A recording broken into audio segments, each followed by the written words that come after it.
عالمی برادری کیوں خاموش ہے بھارتی جارحیت پر؟ ٹھیک ہے کسان اگر برطانیہ جاتے ہیں، امریکہ جاتے ہیں، کسی اور ملک میں جاتے ہیں، احتجاج کرتے ہیں، اس کا نوٹس کہیں نہ کہیں لے لیا جاتا ہے. کشمیری کہاں جائیں، کہاں جا کر احتجاج کریں کہ ان کی بھی سنی جائے؟ دیکھیں جی، یہ سب ایک لارجر جیو پالیٹکس کا حصہ ہے. نمبر 2 یہ کہ امریکہ ہو، برطانیہ ہو، خاص طور پہ برطانیہ تو وہی کرے گا جو امریکہ اس سے چاہے گا، اور اس طرح کے سارے ممالک کا ایک طرح سے بھیڑ چال والا رویہ ہے. بٹ خاص طور پہ امریکہ کو ابھی یہ سوٹ کرتا ہے کہ وہ بھارت کو ناراض نہ کرے. اگر وہ بھارت کو ناراض کر دے گا تو وہ بھارت کو چائنا کے خلاف جو استعمال کرنا چاہتا ہے وہ نہیں ہوگا. حالانکہ یہ بات بھی امریکہ کو واضح ہے کہ چائنا کیا جو کارڈ بھارت استعمال کرتا ہے اس میں کتنی حد تک سچائی اور کتنی نہیں ہے. بٹ امریکہ کو بھارت کی ضرورت ہے اپنے اس خطے میں اپنے مختلف ایمز اور ایمبیشنز کو پورا کرنے میں، اور جس میں چائنا کارڈ سب سے سر فہرست ہے، پھر جو انڈو پیسیفک سارا کچھ. اور اس میں اگر کشمیری بیچارے جو ہیں وہ شہید کیے جا رہے ہیں، ان کو مارا جا رہا ہے، تو اس سے امریکہ کو کوئی فرق نہیں پڑتا. آپ اس کی مثال اس ٹائم سے لیجئے کہ جب ڈونلڈ ٹرمپ، جنہوں نے خاص طور پہ کشمیر کے اوپر 2019 اگست کے بعد آفر کی تھی کہ میں آپ لوگوں کے درمیان میڈیشن کراتا ہوں، جب وہ بھارت کے دورے پہ آتے ہیں تو ان سے چند گز کے فاصلے پہ مسلمانوں کا بہیمانہ قتل کیا جا رہا تھا. گلیوں میں ان کو پکڑ پکڑ کے، ان کو ڈھونڈ ڈھونڈ کے جیسے کوئی شکار کرتا ہے، تو مسلمانوں کا دلی کی گلیوں میں، دلی جو کہ بھارت کا کیپٹل سٹی ہے، وہ کشمیر بھی نہیں ہے، اور وہاں کشمیری نہیں تھے، انڈین مسلمز تھے جن کے ڈومیسائل کا بھی کوئی ایشو نہیں تھا، پر ان کو کلمہ حق پڑھنے کی وجہ سے قتل کیا جا رہا تھا. تو ڈونلڈ ٹرمپ اور اس کی بریگیڈ نے کچھ نہیں کہا تھا. تو آپ اس سے اندازہ لے لیں کہ بیچارے کشمیری کہاں کھڑے ہوتے ہیں. اور جہاں تک یہ قتل کا آپ نے اٹھایا نوجوانے کا، یہ کشمیریوں کے لیے تو کچھ نہیں ہو رہا ہے، لیکن ذرا یہ فرما دیجئے گا کہ خالصتان تحریک جو ہے اب وہ بہت زیادہ زور پکڑ رہی ہے. بہت سارے ممالک میں جیسے کسانوں کے حق میں مظاہرے ہو رہے تھے، اسی طرح سے خالصتان تحریک کے حق میں ہم دیکھ رہے ہیں کہ ریفرینڈم بھی کروائے جا رہے ہیں، UK میں بھی ہو رہے ہیں، امریکہ میں بھی چلائے جا رہے ہیں سارا یہ معاملہ. آپ کو لگتا ہے کہ یہ جس طرح سے گھٹنے ٹیکے گئے ہیں مودی سرکار کی جانب سے کسانوں کے آگے، اس سے بھارتی جو کسان ہے، جن میں زیادہ لوگ جو ہیں سکھ برادری کے ہیں، وہ مزید مضبوط ہوں گے؟ خالصتان تحریک کو اور جان پڑے گی اس تحریک کے اندر، اور حوصلہ ملے گا؟ بلا شبہ. دیکھیے جی، جہاں تک یہ نعرہ حق انہوں نے اٹھایا، انہوں نے اپنے رائٹس کے بارے میں بات کی، وہ ساری چیز ٹھیک ہے.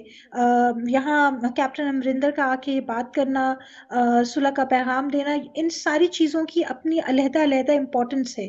بٹ آپ خود اس چیز کو دیکھیں کہ کسی ایک ملک میں نہیں، بہت سارے ملکوں میں خالصتان موومنٹ نے نہ صرف سر اٹھایا ہے، بلکہ ایک بڑے منظم طریقے سے، ایک بڑے جو ہے اسٹریٹجی کے تحت انہوں نے اپنا یہ کام کیا ہے، اور اس میں کسی نے کوئی آؤٹ سائڈر ہیلپ نہیں تھا. It was a totally indigenous thing. اور اس کی بنیاد میں تو یہ کہوں گی کہ سکھوں نے نہیں، مودی حکومت نے ڈالی، اپنے غلط رویے سے، اپنی جارحیت سے، ان کے حقوق کو مار کے. اور انہوں نے نہ صرف ان کو گھٹنے ٹیکنے پہ مجبور کیا خالصتان موومنٹ کے تحت مودی سرکار کو، بلکہ انہوں نے یہ بھی بتایا ہے کہ اب یعنی خالصتان موومنٹ کو ایک ایسی انٹرنل لیجٹیمیسی مودی کی غلط حرکتوں کی وجہ سے ملی ہے جو کہ رول بیک نہیں کرے گی. اور اب اس کے بعد آپ یہ دیکھیں گے کہ مودی حکومت یا تو کوئی بہت ہی گھنونے طریقے سے سکھوں کے ساتھ بدلہ لے گی، یا پھر وہ بہت محتاط رہیں گے کبھی بھی آئندہ ان کو چھیڑنے میں. پر جہاں تک مودی کا موڈس آپرینڈی رہا ہے، مجھے جو خوف ہے وہ یہ ہے کہ یہ کسی بڑے ہی برے طریقے سے سکھوں سے بدلہ لیں گے، اور ان کے ساتھ جو ہے ان کا اتفاق توڑنے کی کوشش کریں گے. بٹ ایک جو سبق جو بھی مودی شخص اس حکومت طرح کے کا کننگ سامنے ہے، ہوتا ہے وہ اس طرح کے جی معاملات کو اس طرح تو نہیں چھوڑتا ہے، اور مودی کتنے کننگ ہیں یہ تو پوری دنیا ہی جانتی ہے. اچھا مجھے جی یہ بتا بالکل. دیجئے گا سلمیٰ صاحبہ، ایک بار پھر سے میں چاہوں گی کشمیر کے حوالے سے ہم کچھ بات کر لیں چلتے چلتے آپ سے. اقوام متحدہ تمام چیزیں ہوتا ہوا دیکھ رہا ہے. امریکہ کے چلیں اپنے مفادات ہو سکتے ہیں، کچھ ممالک کے اپنے مفادات جڑے ہوئے ہو سکتے ہیں، لیکن اگر تمام کے تمام اقوام جو متحد ہیں، جس کا نام اقوام متحدہ جس کو دیا گیا ہے، کیا ان تمام کے مفادات جڑے ہیں بھارت کے ساتھ کچھ نہ کچھ، یا معاملہ کچھ اور ہے؟ کیوں عالمی فوجداری عدالت میں جب کشمیری کہتے ہیں کہ جی ہمارا مقدمہ چلائیں، ہماری سنوائی کریں، ہماری بات تو سنیں، ہمارے حالات تو دیکھیں، تو کیوں تمام کے تمام اقوام جو ہے وہ خاموش ہو جاتی ہے؟ سب کے مفادات تو نہیں جڑے ہیں نا میم سلمیٰ بھارت کے ساتھ؟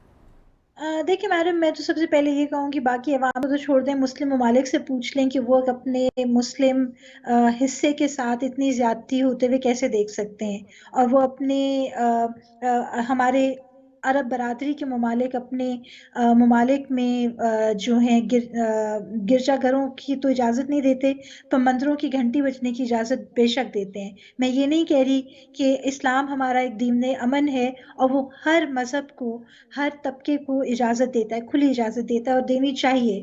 اگر ہم ان کو دیں گے تو کل ہمیں بھی ان کے ملکوں میں جگہ ملے گی۔ پر بات یہ ہے کہ جب آپ کا اپنا مسلمان ٹکڑے ٹکڑے ہو رہا ہو اور آپ اس کے لیے آواز نہ اٹھائیں، تو یہ ہمارے لیے بڑی زیادتی ہے کہ ہم عالم کو بلیم کریں کہ وہ کیوں نہیں کچھ کر رہے، کیونکہ کشمیر کے لیے کوئی پریشر گروپ سوائے پاکستان کے بنتا ہی نہیں ہے۔